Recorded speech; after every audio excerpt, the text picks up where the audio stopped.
So if you know me, I'm a very, very big fan of Zack Snyder. Gotten a lot of flack for that, but it's fine. It goes with the territory. And if you know High Top and his work on YouTube, he's a very notorious critic of Zack Snyder, and I think a very ignorant one. But here we're going to be mostly agreeing with him as he praises Guardians of the Galaxy 3 for really being a very extraordinary picture in many ways.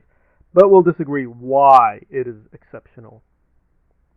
Something that I doubt we will see again for a long time. His characters, his superheroes, cry out in anguish. They look in desire. Peter Quill dreams of his happy ending with Gamora, with his found family, but he does not get that dream. None of the Guardians do. Drax will never see his daughter again, but maybe he has the chance to be a father. Nebula will never be able to feel parental love, but maybe she can give it. Peter will never be able to take his mother's hand or his Gamora's, but he can try to give his hand to his grandfather. Well, I have to be honest, I did not notice the trauma theme as much as he did. That was very good. So the certain section of the video where he praises Gunn for treating trauma and sadness and the way the Guardians often have all these issues that they have to cope with. I think that was a very strong part of the videos. I didn't notice this as much as him because I'm not as hardcore a fan of the Guardians.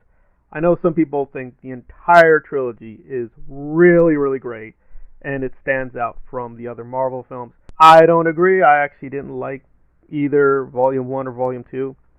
Even quality-wise, yes, they are stronger than Thor: The Dark World or some of the worst MCU films, but then we're going to get into our disagreement as to his notorious, this is not an MCU thesis, and I don't think the reasons given stand up.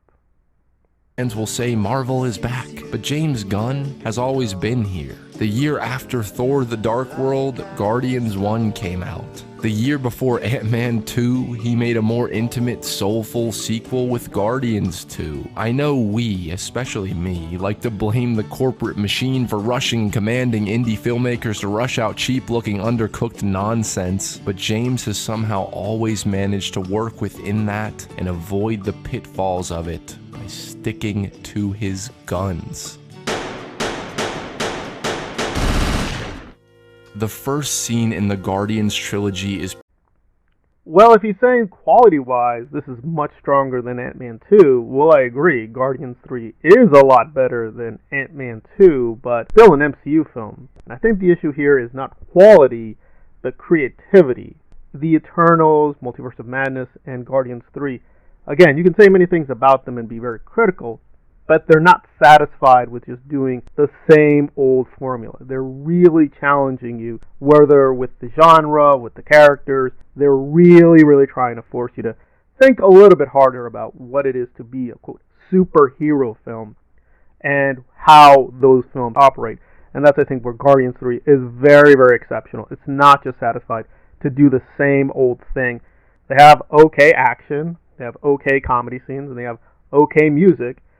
And they are directed competently, and the performances are pretty well done, and that's about it. They're just a very well-made, above-average, or below-average factory product. And so I think that is the major dilemma, is that we've got these very mechanical MCU films, some of which are very good, like Shang-Chi, and I do appreciate Shang-Chi. They're just very mechanical. They just feel like an AI program could have done this. That's no disrespect to the directors. These are not hacks, right?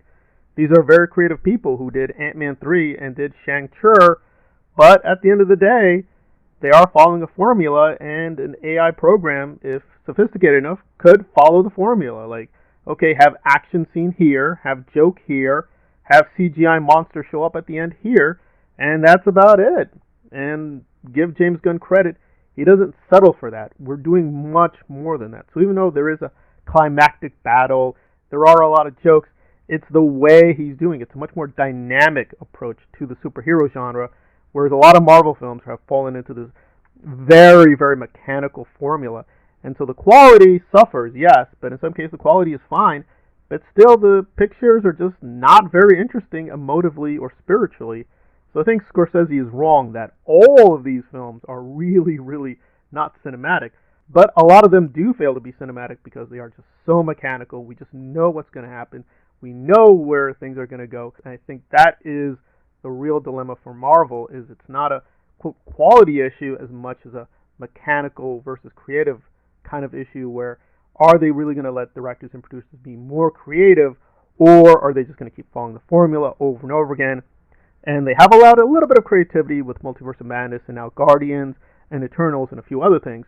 The question is, are they going to keep allowing that, or is it going to just be a very, very rare case to have a very creative film and or creative TV series? For the most part, we're just going to get the formula over and over and over again.